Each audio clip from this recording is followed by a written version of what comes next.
All right, so for the rebuilding, so far we've got our axle here with our trailer, and we've got our frame that comes all the way up out here like this.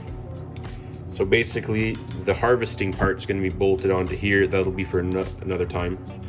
So today the idea is to work on the mechanism that's going to lift the pallet and tilt it so we can dump the conveyor in. So we'll have a 4x4 tubing that's going to come up here like this, where we'll have another box section that's going to come in here and slide up and down about 20 inches of travel like this. We'll have a ram, and here's one of the issues where if we want to go up 20 inches, we have to have a ram that's going to be sitting pretty low down here. It'll be pinned here. We'll have a ram that's going to come down here, and another pin here. So we're gonna have to drop two brackets that come down here, and it's actually a little bit closer to the wheel. We've got about 1 inch to spare in between there. I don't think it's an issue because the next row of garlic's gonna be roughly here, so I don't think there'll be an interference here. So once we have this mechanism done for the lifting part, we've got to add 2 bushings here where we're gonna have our second box tube that's going to come down here. And it's kind of hard to see at this angle, but we'll have another box tube that's going to come here, and the forks come out this way here, so you can back in and out of the pallet as you need to. So the pallet's going to end up being here like this, and then it can be lifted and tilted something like this. So the conveyor is going to come from here, lift up, come in here like this, and something like that right there. And instead of falling all the way to the bottom, it'll fall nice and slow from here. We'll probably have like a little rubber flap here, so garlic comes out of the conveyor, it falls there, and as this fills in, we'll be able to angle it back. Once it's full, drop it back down, and we head out. So the second part is going to be to build this whole thing here. I don't have exact plans for this just yet, but I have a good idea of how I'm going to do it. So I'll start by making this box tube that's going to be that's going to go around this 4x4 tubing, and I don't have anything of the right size to go around it, so I'm just going to weld some angle iron. I'm going to weld four pieces of angle iron like this here to get the right size. I need 4 inches in interior. I've got a piece of angle iron that's about 5/16 thick, which I think is plenty, and then it's going to be reinforced with some flat bars here where I'm going to pin my cylinders, so it'll give it some rigidity in this sense. So the constraints are kind of not making it too heavy, but heavy enough so that it can actually lift about 1,000 pounds, I'd say. 1,000 pounds total here, a box full of garlic. And the box is going to be, the pallet itself is 36 inches tall by 48 inches wide. So we'll get going on this project. So we've got our tubing here. It's not welded on, but I just put it here for reference. And since we've got a hydraulic motor on this side of the conveyor, we have to offset 4 inches this way to keep the conveyor centered on the frame as it used to be. So it's about where I want it. This turned out pretty good. So we've got our sliding mechanism there, and we've got our ram with a 20-inch throw, which is our 20-inch from here. I could have gone slightly less because having a long throw is going to bring us quite a bit lower down here. But I think we'll be able to make it work anyway. So I'll cut up those brackets that are going to run down there, mock everything up, make sure things make sense, and then yeah, we'll keep on going. And the thing I've noticed as well that I could save a couple of inches is the bit here that doesn't go back in the cylinder at all. It's about 3 inches, and that's unnecessary, and it would give me a fair bit of room here. So first order is going to be cutting this up, and I'll re-weld it just a bit closer here, so we'll gain about 2.5 inches roughly.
Alrighty, so not too bad. So we've got our little sliding tube here. Not really an issue, but a place where it is a little bit tight is down here. But from here to here, we do have like 4 inches, so I'll probably just run an elbow straight and then run my hydraulic hose straight up.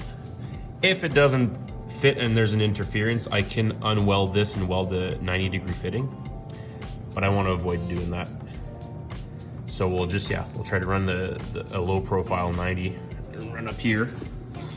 So I'll try to film more of this, but I am on a certain time frame here, so I have to get a few things done, and it does take a little bit longer to film, but it is what it is. So next part is we need a nice big hinge up here where the pallet is going to hinge, and then we've got 2 rams that are going to bolt on somewhere here and hinge off out here where we're not done yet. So we'll figure out the length of tubing that's going to go here, and then figure out where we're going to have our hinge going from here to here, because that'll have an effect on what the offset is compared to the conveyor. So I'll get looking at that. Okay, so the bracket that's going to go there, I'll make it out of this 1/2-inch plate. Cut it in half like this, just because it's ideal. And then we'll bore a 1-inch hole here and here. We'll have our 2 brackets here. And then I've got some 4x4 3/16 instead of 1/4 inch, because I think it's gonna be plenty. It's gonna be plenty. Just this little SkyTrak here, the boom's like a 3x4 3/16 inch, and I've been lifting some pretty heavy stuff with it, even with the boom extended. It's and this is going to be 1,000 pounds up nice and close, and I'm trying to limit the amount of weight, so if we can save a few pounds there. And then I've got this 1-inch bushing, so I'll cut it to length. It's about 4.5 inches wide. It'll come here. We'll stick out of this, weld it on, and that's going to be our pivot point. And once that's done, then we can figure out how we're going to bolt our cylinders onto. So this is kind of how I build the projects. I kind of draw stuff up at night, have a rough idea of how things are going to go, try and do them during the day, and get surprised that things aren't where I thought they were going to be, and kind of go as is. So that's why I'm starting this part, because I can build my conveyor in function of how everything else is going to go.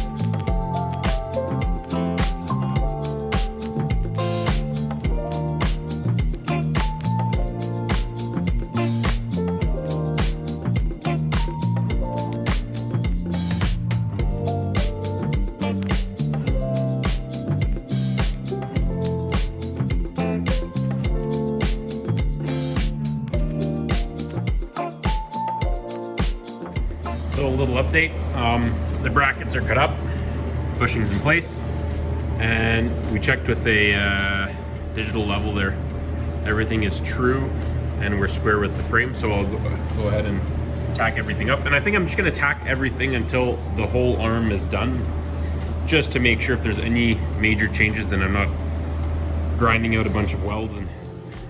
Okay, so a little update here.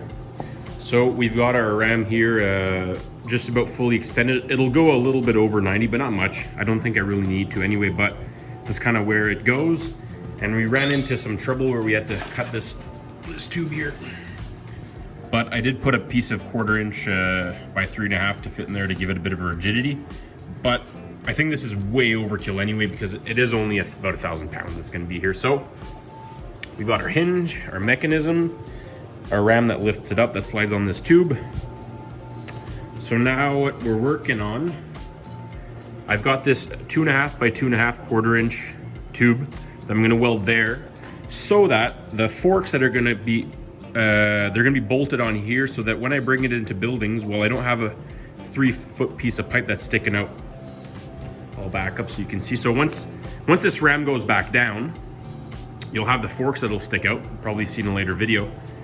And if I leave that there, I'm gonna end up being about 12, 13 feet wide. If I remove it, I'll go down to about 9.5 feet, which is perfect because most of my doors are 10 feet wide. So I'd like to be able to fit this in the garage for maintenance and whatever. So I'll just have a piece of 3x3 tubing that's gonna slip over that, a couple grub screws, and we're done. So everything's tacked up. So I'll proceed to fully welding this guy, the arm, take the wheels back off, flip it around, weld everything proper under there, and here are the forks. So this is the bar here that slips onto this tube here. So I'll fully weld all of this, reinstall everything, and then we'll be good to install the actual harvesting bit.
All right, so we've got everything back together for this end of the harvester anyway. So the pallet's gonna sit here. We've got our lifting mechanism, and we've got our ram. So originally I was supposed to put two little rams on each side. I didn't have that in stock. I had this 10-inch stroke ram, which does the trick. It is slightly offset from center, so it wouldn't be ideal, but I'm not too worried because same thing with this SkyTrak here, if you will. See how the ram here, it's offset by about, I don't know, 8 or 10 inches from the center of the machine. And it would do the same effect where it would want to try to twist that tubing as it goes. So, and this thing can lift a fair bit of weight. It lifts 1,000 pounds easily at much further away from the pin. So I'm not too worried. From the pin to here, we're at about 30 inches or something. So nothing to really worry about. So we'll try it out. If it doesn't work, we'll add a ram on each side. That's not an issue, but I'm pretty confident that that's going to go. So the next step here is going to be to install our harvester bit right here. So we'll get this outside and bolt that on.